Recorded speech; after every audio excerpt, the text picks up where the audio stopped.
Nacinta Ned, chairlady of the Barbuda Council. Where to begin? Where to start? This is just one word: epic. What we experienced is like something you see in a horror movie. It's something that you watch on TV, but not something you expect to actually happen in reality. I mean, persons were literally running from house to house, and we had cars flying over our heads. We had containers, 40-foot containers flying left and right. And the story that you're getting from most of the residents here is that the eye of the storm came just in time. Persons were literally tying themselves to their roofs with ropes to keep them down, holding on.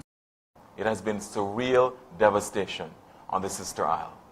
This has been the result of Hurricane Irma's fury, a powerful Atlantic storm, one of the most powerful on record, 185-mile-per-hour winds crashing into the Sister Isle. That has been the result. So, Prime Minister, let's unpack what happened, the immensity of the destruction in Barbuda. So, what happened to the residents while all of this happened? Where were they when all this destruction was happening? Well, they were in their homes, and they took the necessary precautions. In fact, I was speaking to the chairlady of the Barbuda Council up until about 1:30 a.m. this morning. And up to that point, she had indicated that all was well. A little late in the morning, I was told that residents had actually communicated that a few roofs were lost. But when you're on the ground, and certainly in the dark of night, it would have been difficult for them to give an accurate assessment to the extent of the damage.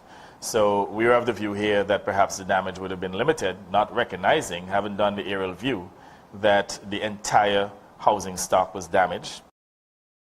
And we have to raise a significant amount of resources now to rebuild Barbuda and to restore it to normalcy. The good thing about it is that we had already made some contingency plans. I have to admit that at one point we thought that they may not have been necessary.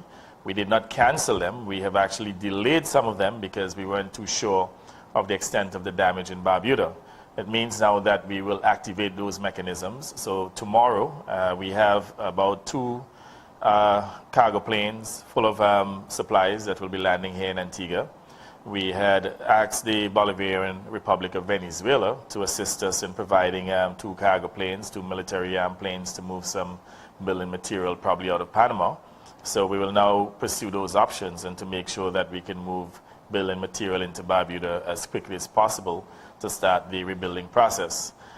We never really anticipated this level of damage. I have to admit the standby overdraft facilities that we had from the domestic banks will make what is required here in terms of the amount of funds absolutely pale. I mean, the amount that they have offered, and we are very grateful, the extent of damage or damages will make that financial assistance pale, which means that we have to raise external resources to supplement our domestic resources in order to have a serious push to rebuild Barbuda.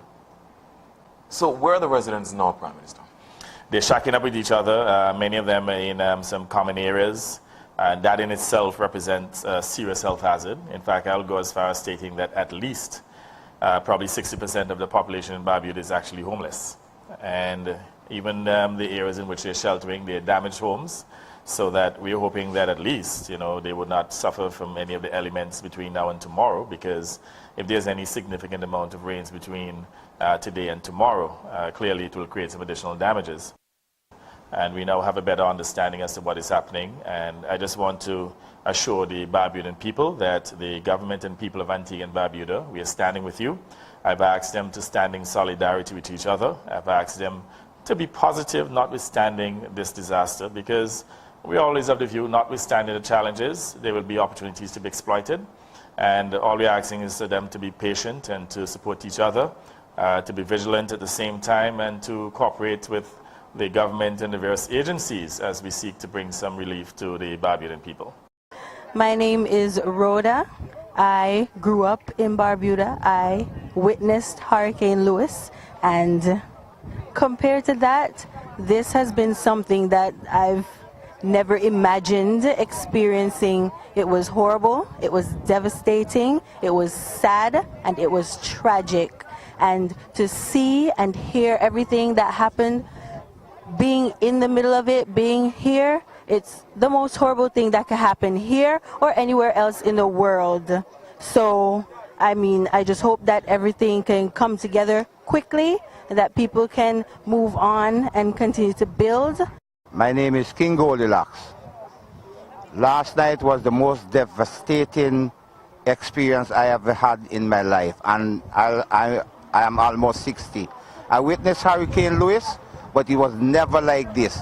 This one is the worst and the most devastated, done more damage to Barbuda than any other storm that we in our lifetime have experienced. This storm came and did some damage to Barbuda. Really, almost 90% of the houses in Barbuda who don't lose the roof, the house crumbles. Some people totally lost. Like me, I am homeless. I'm Henrietta Hopkins, and I had a terrible experience last night. I don't wish this on nobody's life, and I don't want to see next hurricane like this.